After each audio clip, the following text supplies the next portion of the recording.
The winds were harsh and biting in the heart of the medieval countryside, where the chill of the coming winter held sway. Life here was not a matter of luxury, but of survival. The peasants, those invisible figures in the backdrop of history, lived within the stark boundaries of necessity. Their world, though filled with trials and hardships, was a masterclass in ingenuity and resilience. Every day, every hour, was a test of resourcefulness, a game of survival that demanded creativity, cunning, and, above all, the ability to adapt to an unforgiving environment. The idea of abundance, so familiar to the modern world, was but a distant dream. This was a time when food was not just a matter of tastes, it was a matter of life and death. Peasant life was a patchwork quilt of innovation and adaptation. When the seasons turned harsh and the food stores grew slim, the people turned to what the land would give them. The food they ate was humble, even brutal, by today's standards, but it was also a profound statement of human ingenuity, a survival manual written not in books, but in the dark, gritty soil of the earth. Take bread, for instance. We think we know bread today, fluffy loaves, light and airy. But for the medieval peasant, bread was far from a luxury. It was the very foundation of their daily existence. Bread, often made from a blend of whatever grains were available, sometimes peas, beans, and even tree bark, was dense, dark, and as heavy as a stone. Historians have even found traces of these odd combinations, remnants of the sustenance that kept them going when nothing else would. The color of the bread might have been anything but Instagram-worthy, with loaves as dark as the world they lived in, yet these loaves were vital, so much so that a medieval court once heard a case of a peasant accused of assault with a loaf of bread. The judge actually considering the bread's weight as a potential weapon. Bread wasn't just a meal, it was a weapon of survival. The peasants ate what they had, grinding whatever they could find into flour. Sometimes taking their grain to the Lord's mill, where they paid with hard-earned pennies, or sometimes their very soul. Those clever enough to grind their grain in secret faced punishment, harsh and unforgiving. But when harvests failed and bread grew scarce, peasants had another trick up their sleeve. Pottage. Pottage was more than a meal, it was an endless cycle, a stew that never really ended. In this humble concoction, the peasants threw in whatever vegetables they could scrounge: turnips, peas, beans, cabbage, and let it all simmer together, often for days, sometimes weeks. The art of pottage was its simplicity, and in its simplicity lay its genius. It was more than just a meal. It was a living entity, evolving with each new addition. The leftover bread from the day before, the dried peas from last season, the wild herbs they gathered, these would all be thrown into the pot. Nothing went to waste. Peasant teeth, remarkably, were often healthier than the teeth of their modern counterparts, thanks to the high vegetable content of their diet. And though their breath may not have been minty fresh, they lived. They thrived, in their own way. But what the peasants also understood was that survival was not about indulgence, it was about using every piece of what the land provided. They knew how to stretch ingredients beyond what any modern-day chef would dream of. Even in Lent, when meat was forbidden, they found loopholes like the clever beaver tail stew. If it swam, it was fair game. Even the church could not argue with that logic. Fish, an unexpected hero of the medieval diet, was plentiful, but access to it was a carefully guarded privilege. The church, ever mindful of its power over the masses, set strict rules about who could eat what. Fish was one of the few things considered fair game, and for good reason. The fishing methods were no less inventive than the food they foraged from the land. From giant wooden mazes to night fishing with torches, the peasants were masters of the rivers. But perhaps the most surprising and most ingenious method was the use of fermented rough, which would intoxicate the fish and bring them to the surface, helpless, ready to be scooped up. Medieval drunk fishing, a rare and spectacular example of human resourcefulness. But the peasants' relationship with food was not just about fishing and foraging. They were far more than hunters, gatherers, and cooks. They were true innovators. Take the communal cow, for example. The cow was a cornerstone of the medieval village, a symbol of community as much as sustenance. From a single cow, peasants could extract several gallons of milk per day, to be divided amongst the families. And though fresh milk was reserved for children, the adults had learned to turn it into something more durable: cheese and butter. The church had its own role in the culinary drama.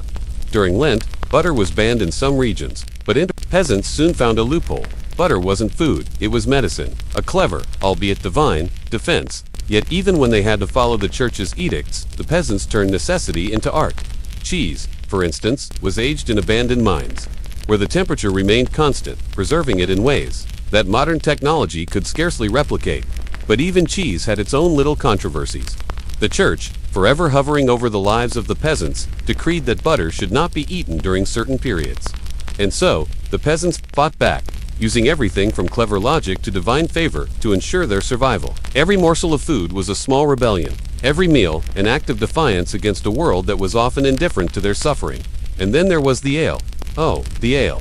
It wasn't the kind of strong, bitter brew you'd find in a modern, Barno medieval ale was far more subtle, more like a fermented smoothie than the robust drinks we sip today. But it was vital. It was the drink of choice, a substitute for water that could often be contaminated with filth. The peasants drank it by the gallon, and the brewing process created a drink rich in B vitamins and minerals, making it a vital part of their diet. And who brewed it? Women, of course, alewives, the unsung heroines of medieval kitchens.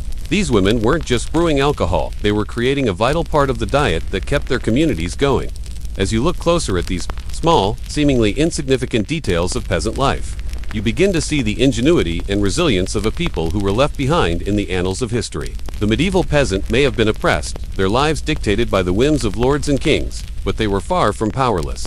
They had found ways to thrive in a world that sought to bury them. From their inventive cooking methods to their resourceful foraging, they had mastered the art of living on the edge. But what lies beneath this story?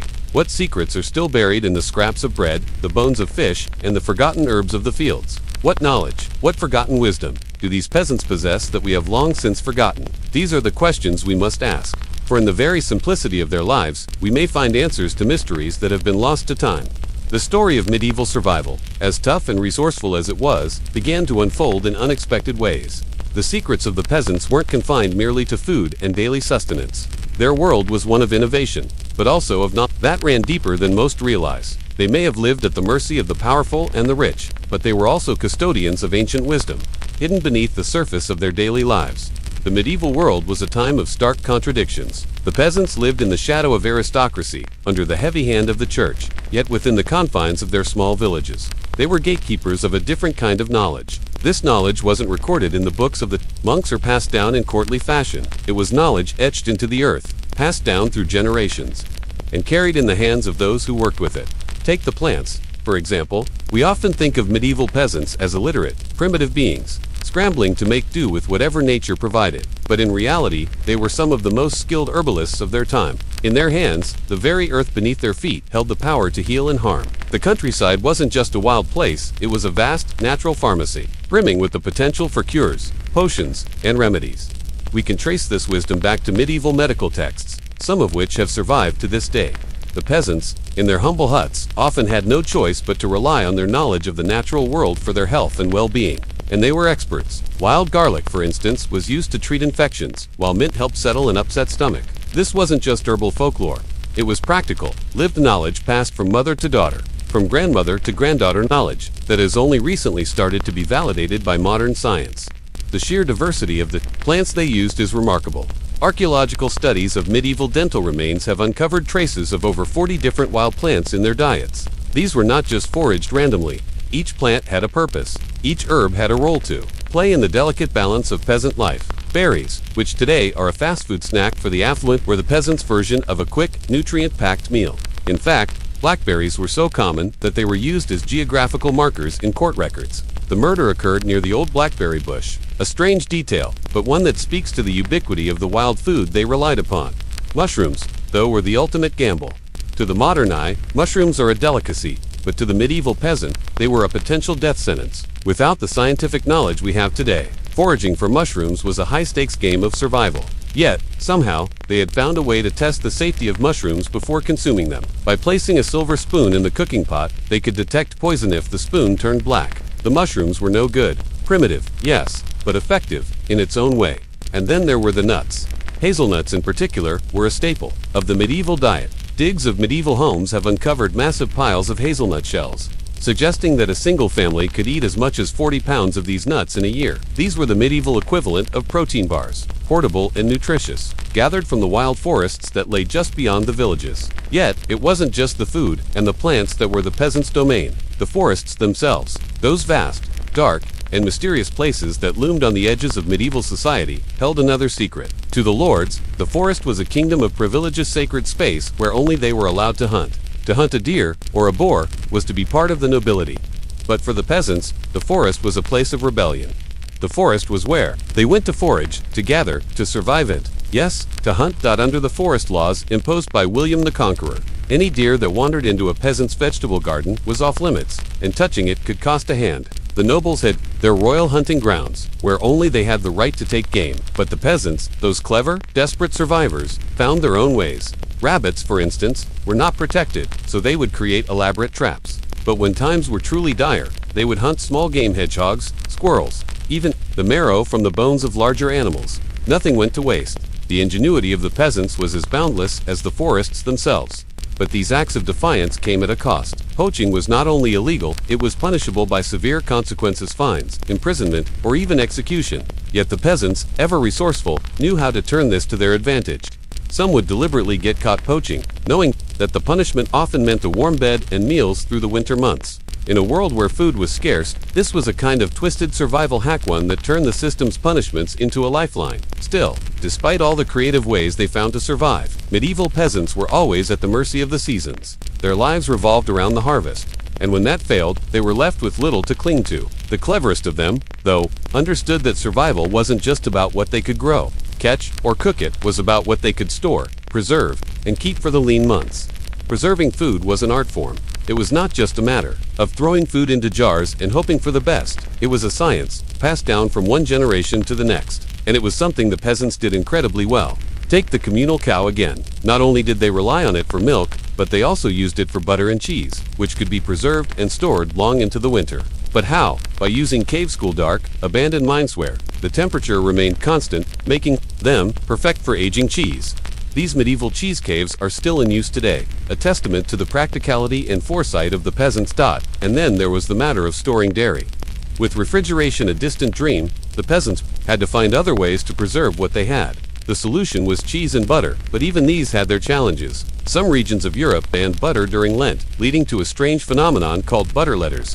These were official documents from the Pope himself, granting permission to eat butter during the Holy Period. The peasants, it seems, had a way of getting around the rules, but preservation wasn't just about cheese. It extended to all aspects of their food. From pickling vegetables to drying meat, the medieval peasant was a master of preservation. They knew how to stretch their food, make it last, and ensure that they wouldn't go hungry when winter's grip took hold. Yet, perhaps the greatest secret of all was the ale. This wasn't your modern-day IPA or stout. It was a drink of necessity. Water, in medieval times, was not to be trusted. Rivers and wells were often contaminated with filth and waste, a dangerous gamble. So, the peasants turned to ale. Weak by today's standards, this ale was closer to a vitamin-packed smoothie than the alcohol we know now, but it kept them hydrated, fortified, and able to face another long day in the fields. The brewing process itself was an art, something that was passed down through generations of alewives, women who brewed in their homes, creating a drink that was as essential to medieval life as bread. These women, in their kitchens, were the true alchemists of the age, transforming grain and water into something far more valuable than mere refreshment. The process, while far from perfect, produced a drink full of B vitamins and other essential nutrients. An accident of fermentation that would serve the peasants far better than any modern health drink could. As the peasants lived their lives, bound to the land, their ingenuity was the one thing that never failed them. They didn't have the wealth of the lords, nor the luxury of the clergy, but what they had was their knowledge of the land, the plants, the animals, and the methods that kept them alive. They were more than mere survivors. They were stewards of a hidden world of knowledge, a world that modern society has long since forgotten. And what of that knowledge? What is its value in our world today?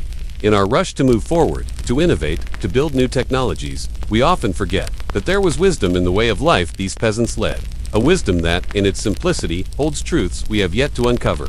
The medieval world, often painted in the stark colors of survival and struggle, was in many ways a landscape of forgotten brilliance. We have seen how the peasants, those silent architects of history, managed to carve out a life from the land. They were not passive bystanders in their own existence, but instead, they were active creators of a hidden knowledge that has been buried beneath the layers of time. Yet there remains something more, something even darker and deeper. Something that calls to us from the shadows of history. For all the cleverness, the creativity, and the resourcefulness of the peasants, there was an invisible war waged against them, a battle for their very minds and souls. The church, with its iron grip on medieval society, often sought to control not only the actions of the people, but the very knowledge they possessed.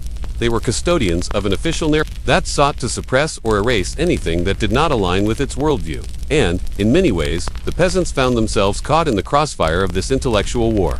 One of the most insidious forms of control was the church's influence over what could be known and what could be kept hidden. There were ancient texts, the scriptures, the medical manuscripts that contained knowledge too dangerous for the common people to possess. Many of these texts, even some that could have saved lives or changed the course of history, were locked away in the vaults of the church or in the hands of the elite.